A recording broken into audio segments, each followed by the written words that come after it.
Today's show is brought to you by our friends over at the Locked On Big 12 podcast. Mike and I are part of the Locked On Big 12 squad show. You'll actually see that by the time this show comes out. It'll be coming out, a little bit later on in the day. Always a fun time to sit down. Mike, it was your first experience with the Locked On Big 12 squad this week, wasn't it? It was my first experience. A wild time over there. A lot of great guys. So I appreciated being able to have community with them and again, let fans see a little bit of every fan base in a single podcast for the entire conference. Is pretty amazing. Well, see, and Cougar fans are a pretty buttoned up bunch, and I had one not too long ago, and so they obviously post that Locked On Big 12 squad. I feel like every one of these guys, including, you're talking about myself, like, you just let your hair down essentially on that show. I'm like, that's exactly what it is. It's our chance to kind of bust loose and just have some fun.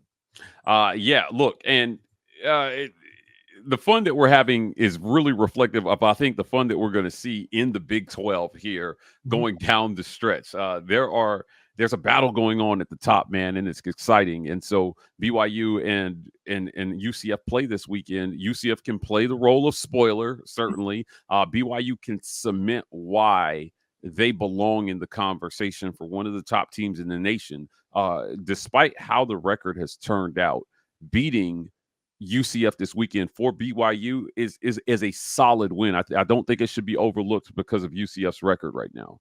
Well, and Jake Retzlaff said it himself. This is the best 3-4 team in the country, and I think he's accurate in saying that. So I got some burning questions from the BYU perspective. I'm going to lob at you. So I'll lob one at you, Mike, and then you can lob one back at me. So we'll kind of go back and forth on this snake draft style. But my first one for you is BYU gave up 269 yards rushing last week to Oklahoma State and Ollie Gordon second. I mentioned the name RJ Harvey just a little bit earlier on in today's show. Let's put it this way. UCF runs it like in a service academy team. We're talking the Armies, the Air Forces, the Navies of the world.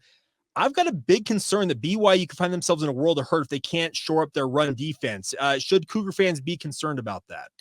They should absolutely be concerned about that. Now, look, I know that UCF started the season off with, a couple of cupcakes. They racked up a lot of yards there. And then over the next 3 games, it didn't look so great. But at the end of the day, when you look at rush defense in the Big 12, right, the Cyclones, they were giving up a little bit more on the ground.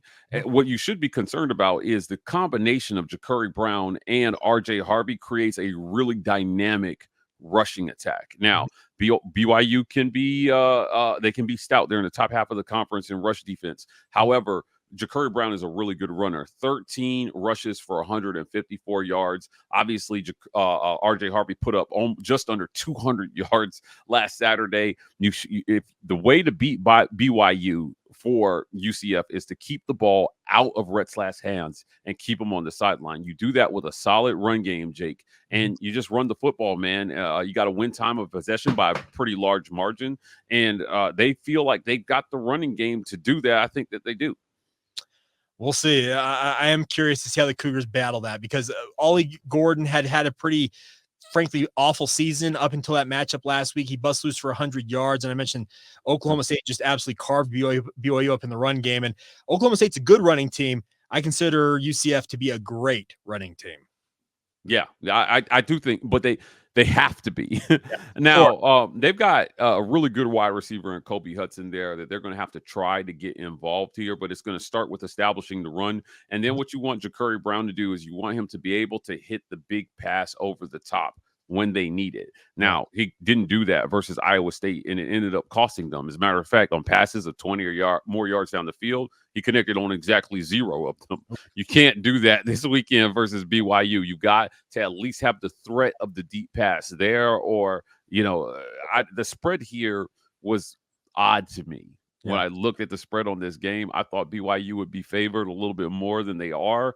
And I don't understand it. I think that BYU is in better position to win this game than the spread says. It feels like bait to me. I know we did the FanDuel read. If you're over on FanDuel, Godspeed to you picking this one. If you're picking for or against the spread, but look, Jake. At the end of the day, the run game is pretty much all UCF has at this point, because you've decided to go with Jacurri Brown, which means committing to the run and then hoping that you can manage your quarterback's arm enough and get enough out of his arm to win the game. Look, BYU fans say, hey, look, the formula is sell out against the run. and hope that he can beat you with his arm. I think that that's going to be an effective strategy. We'll see if it works. Yeah, it should be a fun one. Other question I've got for you is, obviously UCF fans, they've got a very large fan base. I was stunned when I looked up the enrollment for the university. It's one of the biggest public universities in the country. It's going to have a massive alumni base given time. Like you mentioned, they're still relatively young as compared to some of their conference mates, BYU among those, but I look at UCF as a kind of a sleeping giant, as it were, because it feels like in time they could become an absolute leviathan when it comes to NIL, just having alumni base and just a fan support that could really be unrivaled. Is that coming along to the level that you would hope as members of the Big 12 Conference? Yeah, I think it is. And you know what will help it come along a little bit more is winning.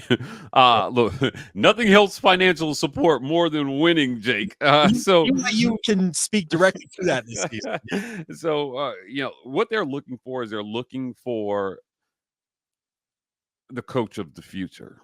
Okay. I'm not sure they feel like it's Gus Malzahn right now. So to open up those pockets a little bit more, and this is true of any program, you know this, right? If you don't win games, the purse strings are going to start to tighten, because giving more money to somebody who's mismanaging money is definitely not the answer. Giving more recruits to a coach who may not be getting the most out of players is not the answer. There are questions. You had KJ Jefferson come in here, and that didn't work out. It left a very sour taste in a lot of fans and alumni and people who support the program's mouths. And they're thinking, hey, we went out, we paid this guy all this money, and we're midseason. He's not playing. He's benched. Yeah. Welcome to the new college football, though, Jake, right? This is the pros. Well, it's terrible. Okay, I can speak directly to that from BYU's perspective. Jake Retzlaff was 0-4 as a starter last year. Yep. And he's 7-0 as a starter this year. Who's the real Jake Retzlaff? I think he's somewhere in between those two, quite honestly. But it's been a marvelous season to this point. But as you mentioned, he was in most people, he was like the guy that everybody loved to kick because he was down last year when he was 0-4 as a starter. And now he's 7-0. He's the toast of the town in Provo, Utah. So you're right. It's a new era of football. KJ Jefferson, trust me, Cougar fans know that guy well because he came with Arkansas to Provo, Utah, and absolutely kicked the crap out of BYU on their home turf. And it's frankly stunning to see him being benched, I think, in most Cougar fans' eyes. Yeah, my question was going to be about Retzlaff, as a matter of fact. You're talking about KJ Jefferson coming in there and doing what he did. And then you talk about a guy like Retzlaff who started 0-4 last year. He comes in, and they seem to have found something in him, which – credit to BYU. Sometimes you can be a little trigger happy when it comes to moving on from a guy. He showed enough that they decided to stick with him and look where it's going now. But can UCF slow down Retzlaff enough in this game with his arm? He's a dynamic deep ball thrower. Before we started recording, you talked about how this offense for BYU is predicated on being able to connect on that deep ball. I have questions about whether this UCF secondary can slow Retzlaff down with his arm enough to make this interesting going into the fourth quarter. Well, and that's a great question, because here's the thing. Aaron Roderick, his whole philosophy is he likes to soften up the front with the run game, and that's still a work in progress in many respects, because BYU's running backs, they just kind of it's been a mash unit, quite honestly. One guy comes in for a week and he's injured, and the next guy kind of steps up.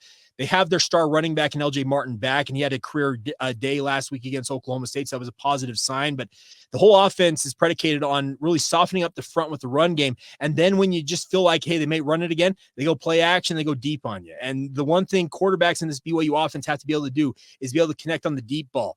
Zach Wilson, Jaron Hall, guys in the NFL in this modern day, they have all proven that at BYU, and Jake Retzlaff is the kind of the next in the long line of those guys. And his deep ball, it's been fairly accurate all season long. Well, what helps that deep ball is that he's only under pressure on like 20% of his dropbacks, which I don't know if the listeners understand how good that is, but that's really good in today's college football. Yeah. On average, it's somewhere between 26 and 28%.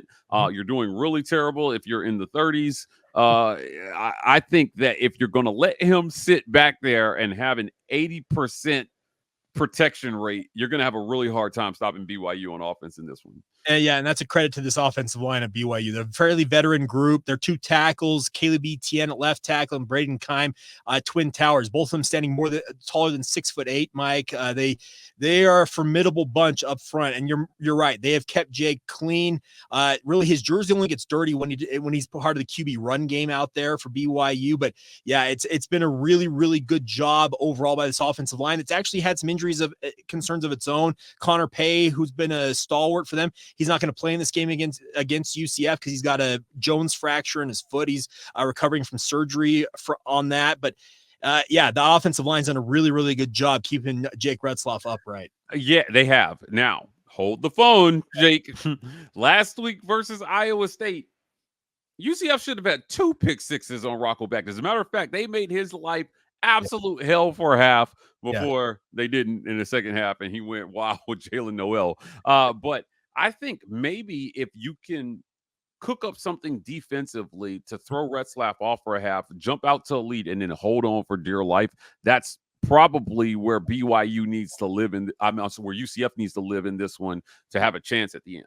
Well, and that's the thing about that. The first half against Oklahoma State, Jake Retzlaff kind of had more of what we call bad Jake Retzlaff, where he threw a couple of interceptions and looked like he was a little bit rattled. And the second half came back and obviously led them to a winning touchdown drive in the final minute and change of that game. So it was absolutely thrilling in that respect. But you compare those 2 halves, it's a different quarterback. And you're right, UCF, if they can get him confused, pick him off a couple of times, and as you mentioned, hold on for dear life, in many respects, that's kind of the formula. It feels like every team's tried to get BYU with this year.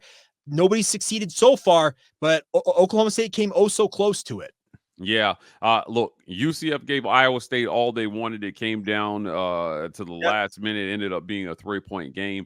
I see this game happening somewhere in the vein of that one. Look, Gus Malzahn is good for one of these inexplicable wins once a year, man. And we can talk stats and all that stuff, but you know how it goes in these things sometimes. Sometimes throw out the stats and just understand that this is a competitive team. Right. Okay. So they may not be where they want to be right now, but UCF have the tools in the toolbox, I think, to make this competitive.